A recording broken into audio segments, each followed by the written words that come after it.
सालिक हफीज़ और आप देख रहे हैं जीवे पाकिस्तान वीलॉग।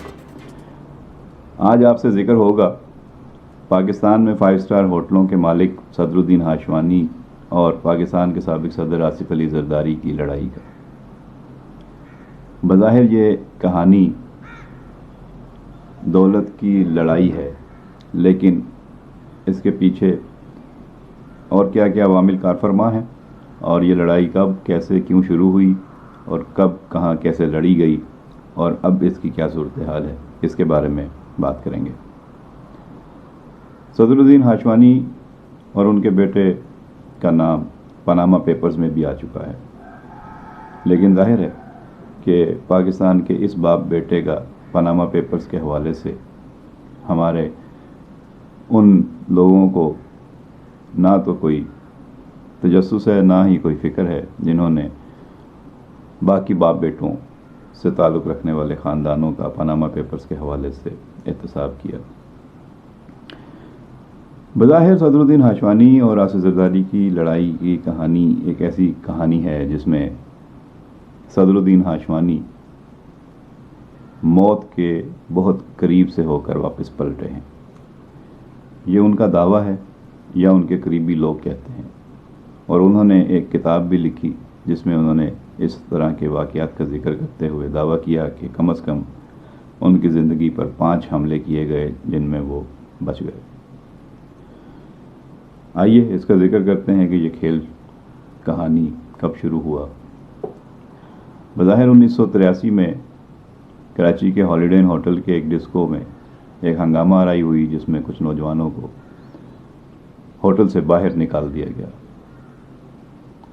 सदरुद्दीन हाशवानी कहते हैं कि अगले रोज़ हाकिम अली जरदारी का एक फ़ोन आया कि तुम्हें कैसे ये हिम्मत हुई कि तुमने मेरे बेटे को बाहर निकाला और मेरे बेटे के साथ तुमने ये सलूक किया।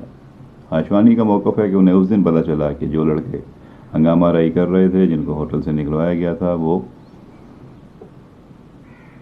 ऐसे लड़के थे जिनमें आसिफ अली जरदारी भी शामिल थे, जो हाकिम जरदारी के बेटे थे। तब से ये बात शायद आसिफ अली जरदारी ने अपने जहन में रखी, दिल में रखी, और फिर जब उन्हें मौका मिला उन्होंने इसका स्कोर सेटल करने की पूरी कोशिश की।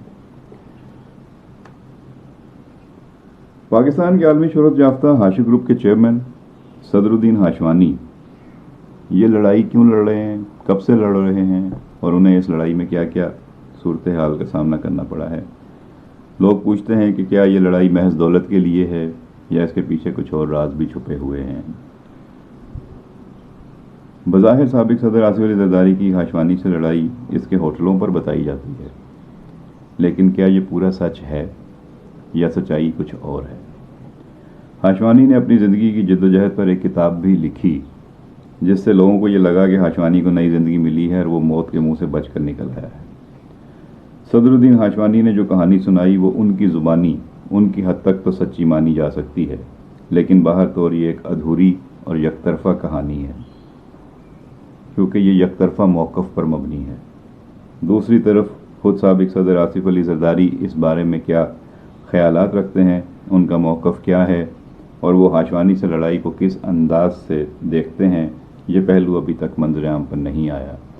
बज़ाहिर 1-2 नशिस्तों में उन्होंने सहाफ़ियों को बताया था कि उनकी सदरुद्दीन हाशवानी से कोई लड़ाई नहीं, बल्कि उन्होंने कहा था कि आप फ़ोन मिलाइए, मेरी बात कराइए, और उस वक्त वहाँ पर उनसे बात भी की गई थी और बज़ाहिर सूरत हाल नॉर्मल बताई गई थी। सियासी हलकों के मुताबिक हाशवानी और जरदारी की लड़ाई हाकिम जरदारी के दौर से शुरू हो गई थी। हाशवानी ने जरदारी को होटल से बाहर फेंक दिया था और तब से ये लड़ाई जारी है। जब जब पीपल्स पार्टी इक़्तिदार में आई, इस लड़ाई में शिद्दत देखी गई, लेकिन बेनज़ीर भुट्टो के पहले और दूसरे दौर में इस तरह की लड़ाई नहीं हुई जिस तरह खुद आसिफ अली जरदारी जब सदर बने तो फिर हाशवानी कहते हैं कि उनके साथ लड़ाई हुई। लेकिन कुछ लोगों का मानना है कि हाशवानी की पीपल्स पार्टी से लड़ाई की वजह आसिफ जरदारी नहीं है, बल्कि जुल्फ़िकार अली भुट्टो का दौर है। भुट्टो दौर में हाशवानी को कारोबारी तौर पर फ़ायदे भी हुए, लेकिन काफ़ी मुश्किलात और मसाइल का सामना भी करना पड़ा। इसलिए हाशवानी के अंदर पीपल्स पार्टी से गुस्सा और नफ़रत है, और वो असल वजह जुल्फ़ी भुट्टो हैं, ना कि आसिफ जरदारी। लेकिन आसिफ जरदारी को बहाना बनाकर हाशवानी ने कारोबारी फ़वाइद हासिल कर रखे हैं और पीपल्स पार्टी की मुखालिफ सियासी और गैर सियासी क़ुव्वतों की ज़बरदस्त हमदर्दी समेटी اور ان سے ملک اور بیرون ملک اپنے کاروباری فوائد کو اہمیت دی۔ دراصل ہاشوانی نے ہر قدم پر کاروبار کیا ہے، اور کون نہیں جانتا کہ ہاشوانی سے بڑا کامیاب کاروباری شخص کوئی اور نہیں ہو سکتا۔ پشاور سے اسلام آباد تک اس کے ہوٹلوں کو جو نقصان پہنچا، وہاں جو واقعات ہوئے، ان کا بھرپور فائدہ بالآخر ہاشوانی کو ہوا، اور اس نے زرداری کا نام آگے رکھ کر ہمیشہ ہمدردیاں حاصل کیں، اپنے کاروبار کے لیے سازگار ماحول بھی حاصل کیا، اور آج ایک بار پھر صدر الدین ہاشوانی کی 5 انگلیاں گھی میں اور سر کڑائی میں ہے۔ ہاشوانی اور ہاشو گروپ کو قریب سے جاننے والے بتاتے ہیں کہ جو ہاشوانی اپنے بھائی کا نہیں ہو سکا، وہ کسی اور کا کیا بنے گا۔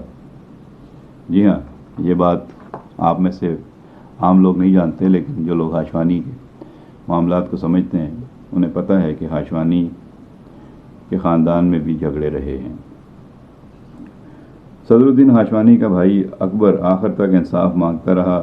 صدر ہاشوانی نے اپنے بھائی کو اس کا حق نہیں دیا، یہ اس کے بھائی کا ماننا تھا، جبکہ صدر الدین ہاشوانی اس بات کو نہیں مانتے، ان کا موقف کچھ اور ہے۔ لیکن کیا کوئی یہ بات مان سکتا ہے کہ پاکستان جیسے ملک میں کوئی چھوٹا اور معمولی بزنس مین صادق اور امین رہ کر اتنے سارے عالی شان ہوٹلوں کا مالک بن سکتا ہے؟ کیا کوئی شخص کوئٹہ سے گوادر ٹرک پر بیٹھ کر سفر کرتا ہو اور اس سے پہلے کراچی سے کوئٹہ جانے کے لیے ٹرین پر سفر کرتا ہو اور ایک دن وہ کروڑ پتی اور پھر اربوں پتی بن جائے؟ کیا پاکستان کے معروضی حالات میں ایسا ممکن ہے؟ آخر وہ ایسا کون سا اللہ دین کا چراغ تھا جو صدر الدین ہاشوانی کے ہاتھ لگ گیا، جسے رگڑتے ہی وہ پاکستان کے امیر ترین لوگوں میں شامل ہو گئے؟ انہیں پاکستان کے امیر ترین لوگوں میں شامل کیا جاتا ہے، اور وہ امیر ترین لوگوں میں شامل کیسے ہوئے، یہ کہانی اور کسی کو معلوم ہو یا نہ ہو، کم از کم آصف علی زرداری کو ضرور معلوم ہے۔ اس لیے یہ لڑائی بہت پرانی، بہت گہری اور بہت آگے تک چلتی ہوئی نظر آ رہی ہے۔ اصل بات دونوں ہی نہیں بتاتے، لیکن ایک وقت آئے گا جب لوگوں کو حقیقت پتہ چل جائے گی۔ جس طرح پاناما پیپرز میں لوگوں کے نام آ گئے، اسی طرح کسی وقت اور